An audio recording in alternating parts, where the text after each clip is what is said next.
మంచి చేస్తారని నమ్మితే మంచినీళ్ల పేరు చెప్పి ముంచేశారు. ఆదుకుంటారని ఆస్తులు అప్పగిస్తే అడ్డంగా రోడ్డు మీదకు లాగేశారు. మల్లన్న సాగర్ ప్రాజెక్టు కోసం 14 ఊళ్లను నిర్దాక్షిణ్యంగా ఖాళీ చేయించినప్పుడు అక్కడి ప్రజల బాధ కళ్ళకు కనిపించలేదు బీఆర్ఎస్ లీడర్లకు. అప్పుడు ప్రతిపక్షాలు జనం తరపున పోరాటానికి దిగితే అభివృద్ధిని అడ్డుకుంటారా అని మాట్లాడిన బీఆర్ఎస్ నాయకులు ఇప్పుడు హైదరాబాద్ లో మొసలి కన్నీళ్లు కాచడం చూసి మల్లన్న సాగర్ బాధితులు ఆగ్రహావేశాలతో ఊగిపోతున్నారు.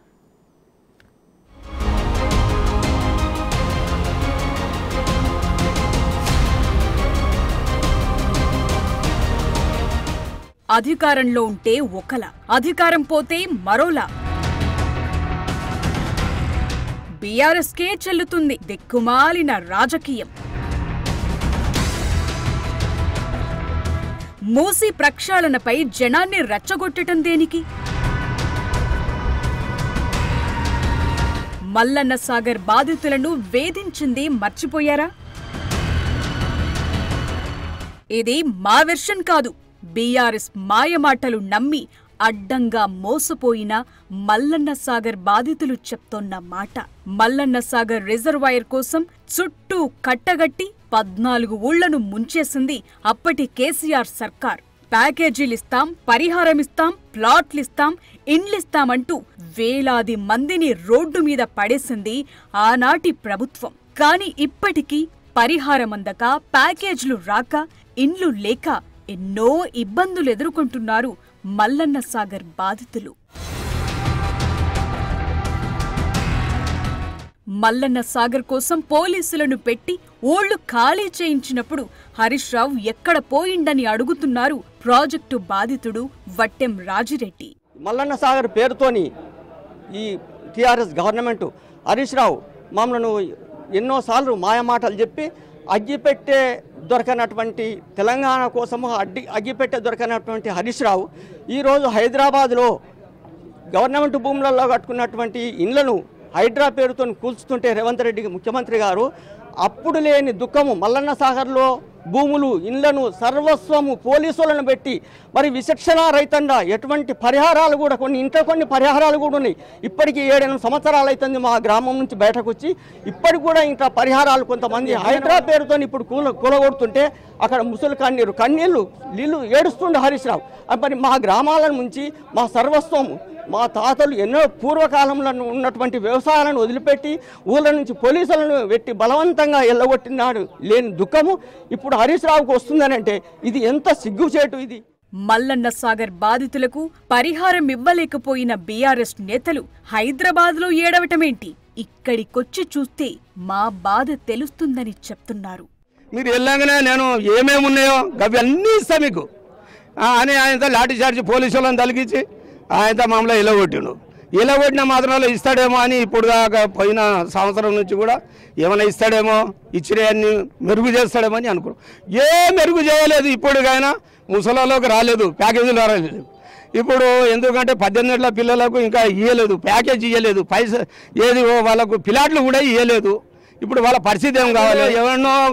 ఏమన్నా కొంప ముంచి ఇప్పుడు ఎడుస్తుండట గెటర్ల పొంటి ఈడికొచ్చి ఒకనాడు చూసి ఎడుగు. మరి ఇప్పుడు తిరగని తిండి లేదు, ఎక్కడెక్కడో పోతురు, ఏడాడో యాక్సిడెంట్లు అవుతురు, చచ్చిపోతురు. అయితే ఏడుపు వస్తలేదు. 14 ఊర్లు పోతే ఒక 7-8 ఊర్ల తలం పోయింది. ఆ విధానం కూడా ఎంతో కష్టపడుతురు. ఇప్పటికి వచ్చి ఆ నాయకునికి ఇక్కడ చూసి జర్ర ఏడుస్తే బాగుండు. భూములిస్తాం, ఇండ్లిస్తామని మాయమాటలు చెప్పి ఊళ్ళో నుంచి బయటకు పంపాక హరీష్ కనీసం కలవటానికి కూడా రాలేదంటున్నారు కొమ్ము ఎల్లయ్య. యువతలకి రాగానే మీకు భూములు ఇస్తా, ఇండ్లు ఇస్తా, తాగులు ఇస్తా అని చెప్పి 20 ఏది ఇచ్చేయడానికి ఇయ్యలే, ఏది లేదు. అడదానికి కాని వచ్చి లాఠీ చార్జ్ చేసుకుంటా అందరిని నిలదింగిండి. యువతలేసిండు. యువతలేసి ఇడికొచ్చి కూడా 10 ఏళ్ళు గెలిచినామని ఒక్కనాడు కూడా ఊళ్ళోకి రాలే, కలవలే, ఎవరికి ఏది చెప్పలే, ఏది ఇస్తానులే, ఏది లేదండి. ఇప్పటి వరకు కూడా తిరుగుతూ ఉన్నాం. గాడి వరకు ఇబ్బంది పడుతున్నారు కానీ మా ఊళ్ళు పోతే మీకేమి ఇబ్బంది లేదు. అగ్రంగా మీ సెల్లలు కట్టుకునే వాటికి ఊళ్ళ కొడితేనే ఇంత గోస. మేము సొంతంగా సంపాదించుకునే తాతమ్మల నుంచి ఉన్న తల మిడిచి పెడితే మాకు గోసలేదు. అటువంటి దానికి ఒక్కసారి నన్ను వచ్చి ఎందుకు పెట్టాను? 10 ఏళ్ళు గెలిచినావు ఎమ్మెల్యేగా, ఒక్కనాడు కూడా రాలే. ఇంతవరకు వచ్చి కలిసిన లేదు. ఊళ్ళకి వెళ్ళగొట్టినా ఊకున్నావు. తమకేమీ చెయ్యలేకపోయిన హరీష్ రావు కేటీఆర్ కు మూసీ బాధితుల గురించి మాట్లాడే అర్హత లేదంటున్నారు మల్లన్న సాగర్ బాధితుడు రమేష్. ఆ రోజు మల్లన్న సాగర్ అని చెప్పి హరీష్ రావు కేటీఆర్ గారు చెప్పి మరి మల్లన్న సాగర్ అని తెచ్చి ఇవాళ మూసీలో పోతేనేమో అక్రమంగా కట్టుకుంటేనేమో వాళ్ళ కన్నీరు పెడుతున్నాం హరీష్ రావు. ఇవాళ మేము 14 ఇవాళ 10 సంవత్సరాల కొలు ఏడుస్తుంటే ఇవాళ మాకు కన్నీళ్ళు కనిపించలేదా? మేము ఇన్ని సంవత్సరాల కొలు బాధపడుతుంటే మాకు ఒక ఇల్లు లేదు, ఒక ప్లాట్ లేదు, ఒక రిజిస్ట్రేషన్ లేదు, ఒక రోడ్డు లేదు, ఒక లైట్లు లేదు, ఎలాంటి చేయకుండా మాకు తీసుకొచ్చి ఇక్కడ అడవిలో తెచ్చి పడేసినట్టు పడేసి ఇవాళనేమో మూసీలో మంచిగా బతికేటోళ్ళని వాళ్ళు అక్రమంగా కట్టుకున్నారు. రేపు పొద్దున ఫ్లడ్ వస్తుంది, ఫ్లడ్ వస్తే జనాలంతా చచ్చిపోతారు కదా. ఇప్పుడు అది కూడా అది దృష్టిలో పెట్టుకోకు, అది చేసుకొని కాకుండా ఇలా వాళ్ళని దగ్గర పట్టుకొని ఏదో ఎక్కడ సందు లేకుండా వాళ్ళని పట్టుకొని ఇలా నేను అది చేస్తున్నా, ఇది కూలగొడుతుండే, ఇది న్యాయం కాదని చెప్పి ఎక్కడన్నా నీకెక్కడ ఉంది సార్ న్యాయం? అది నువ్వు మా 14 మూస్తే మాకు నాడన్నా ఒక్క నాడన్నా వచ్చి ఆ రోజు ఏం భూములు పెట్టుకునేటప్పుడు ఒక తీరుగా మాట్లాడినావు, భూమి పెట్టినాక ఇంకో తీరుగా మాట్లాడినావు సార్. నువ్వు ఆ రోజు ఏం మాట్లాడినావు? మల్లన్న సాగర్ విషయం తీస్తే దండం పెట్టినావు, మా ఆఫీసులో కూడా రానియలే. ఆ రోజు మేము ఆఫీసుకి ఎక్కడైనా మాట్లాడితే కూడా మీరు మా దగ్గరికి రాగదా, మీకు దండం పెడతా, మా దగ్గరికి రాక మీరు ఏమన్నా సాగురని చెప్పి మాట్లాడినావు. ఇలా మళ్ళీ ముసలి కర్ని పెట్టుకుంటా జనాల గురించి మాట్లాడేది ఇంకా అర్హత లేనే లేదు సార్. నువ్వు మూసీ రివర్ బెడ్ లో ఉన్నోళ్ల కోసం మాట్లాడుతోన్న హరీష్ రావుకు మల్లన్న సాగర్ కోసం 14 గ్రామాల ప్రజలను ఊళ్ళో నుంచి తోసేసినప్పుడు తెలియదా అని ప్రశ్నిస్తున్నారు. మమ్మల మెడలు బట్టి మల్లన్న సాగర్ ముప్పు 14 గ్రామాల మందిని మెడలు బట్టి నూకి అజ్జేసి అప్పుడు హరీష్ రావు మమ్మల్ని ఒప్పించినప్పుడు నేనే గింత 6 లక్షలు 5,000 ఇస్తున్నా మా కేసీఆర్ దగ్గర దొరకపోతే ఇంకా మిమ్మల్ని కడుపులో పెట్టి చూస్తా అన్నాడు. కనీసం ఒక్కనాడు 30 గ్రామంలోకి వచ్చి మీరు ఎట్లున్నారు, ఏం సంగతి, మీకు వచ్చినాయా రాలేదా అని ఒక్కనాడు కూడా ఆయన ఎన్నడూ కూడా అనలేదు. ఒక్కరు ముసలోళ్ళు అయితే మాత్రం ప్యాకేజీలు రాక, ఒక ఒంటరి మహిళలు రాక ఈడికి వచ్చినాక కనీసమైన 100 మంది, కనీసమైన 400-500 మంది చనిపోయి ఇక్కడికి వచ్చినాక 14 ఊళ్ళల్లో ఇప్పటికి కూడా ఇంకా రాలేదు. డబుల్ బెడ్రూమ్ వాళ్ళు వేస్తున్నారు, కాల్ చేయి పడిపోయి కూడా వేసిరు. ఇంతవరకు కూడా హరీష్ రావు అనేటోడు మాకు ఇంతవరకు పందని ఇయ్యలే, ఒక్కనాడన 30 గ్రామాలకు మంచి ఇయ్యాలనిలే. ఇయ్యాల పోయాము బాగా కాలువ మునుగుతున్నాయి అని ఏడుస్తున్నావు. ఇయ్యాల ఎటుపోయినావు నువ్వు? ఇయ్యాల మేము ఏడవలే, మమ్మల్ని మెడలు బట్టి నూకిచ్చినావు. ఇప్పుడు చూడిపో మా ఊరు ఏమైనా ఉందా? గణిత నేను చేసిన గణిత మల్లన్న సాగర్ నిండింది. మరి మాకు ఇయ్యి, నీకు గూళ్ళు పట్టించే తెలియలేదు. గూళ్ళు బల్లన్నావు, మశాన వాటిక, ఇంతవరకు మశాన వాటిక లేదు, రోడ్డు మీద పెడుతున్నాం. ఎక్కడ పోయినా సారు నీ తెలివి ఇయ్యాలా? నాకైతే మొత్తం ఒక నా ఇల్లు ఉండగా ఇల్లు రాసుకున్నాడు, అన్ని రాసుకున్నాడు, కానీ నాకు ఒక 5 పైసలు ఇవ్వలేదు. ఇంతవరకు ఆ డబుల్ బెడ్రూమ్లో ఉంటే కూడా వాళ్ళు వెళ్ళగొడుతుండ్రు వచ్చి ఆడుండు మని చూపెట్టిండి, అయిపోయింది. ఇక మాకైతే 5 పైసలు రాలేదు. ఏం చేస్తాడో ఏం కథనో చేసేది అయిపోయింది. ఇక మమ్మల్ని అయితే మేము ఇంత పోసుకొని చచ్చేది, మస్తు మంది చచ్చిపోయారు. ఇక్కడికి వచ్చినాక కూడా వచ్చాడు మంది చచ్చిపోయినా కానీ ఏదో ఇవాళ కాకుండా రేపు కాకుండా ఎల్లుండి వస్తాయని మేము అనుకున్నాం. కానీ ఇట్లా అన్యాయం చేస్తాడని మాకు ఎరకలి. పాకిది రాలే, ఇల్లు జాగా పైసలు రాలే, ఇల్లు పైసలు రాలే, నాకు పాకిది రాలే. దండం పెడితే కాళ్ళు మొక్కుతా వాంచాను. నాకు ఒక్క కొడుకు, నేను చచ్చిపోతా, మరి చచ్చిపోతా. నేను డబల్ బెడ్ మీద ఉన్నా, ఇల్లు అందరికీ డబల్ బెడ్ మీద ఉన్నా. నాకు పాకిది రాని నీ కాళ్ళు మొక్కుతా. ఇల్లు జాగా పైసలు, పరిహారం పైసలు రాక ఎలా బతకాలో తెలియటం లేదని ఆవేదన చెందుతున్నారు కొందరు మహిళలు. జాగ పైసలు రాలే, ఇల్లు పైసలు రాలే, ఏమి రాలే, అన్ని వచ్చినాయి అన్నారు సార్. మాకు మస్తు ఇబ్బంది ఉన్నది సార్, పిల్లలు చదువుకోలేక మస్తు ఇబ్బంది ఉన్నది. ఎట్లా బతుకన్నా ఏమో అని ఉన్నది మాకు ఇప్పటికి కూడా. ఏం పైసలు రాలే, నా కొడుకు చచ్చిపోయిండు. అని ఈడికి వచ్చినాక నా కొడుకు చచ్చిపోయిండు. మా ఆయన మల్లన్న సాగర్లో టెన్షన్ పెట్టుకొని మా ఆయన చచ్చిపోయిండు. ఎట్లా బతుకుతాము? జాగ పైసలు రాకపోయా, ఏం రాకపోయా, ఎటు పోదాము, ఏడ బతుకుతాము అని మా ఆయన చనిపోయిండు. కొడుకు లేడు, ఇప్పుడు మొగలు లేడు, ఏం లేడు సార్. పిల్లలు చిన్నగా ఉన్నారు, గింత ఉన్నారు. అదే మొట్ట వస్తాను రాలేదు. వస్తే నువ్వేం భయపడకన్నాను, రాలేదు. వస్తాయి అన్నారు. ఎప్పుడు వస్తాయి? మేము ఇల్లు పోయిన నుంచి 5 అయిందో 6 అయిందో. ఇక తిరుగు పోయినా కొద్దీ రాలేదు. వస్తే అన్నారు. నువ్వేం భయపడకన్నాను. ఇంకేం కాదు. ప్రాజెక్టు పేరు చెప్పి ఊళ్ళో ఉన్న తమను బయటకు పంపించి తమ బతుకులను దుర్భరం చేశారంటున్నారు ముంపు గ్రామాల మహిళలు. ఇంతకన్నా ఆ ప్రాజెక్టులోనే తమను ఖననం చేసినా బాగుండేదని బాధపడుతున్నారు. సంతోషంగా ఎవ్వరం రాలే సార్.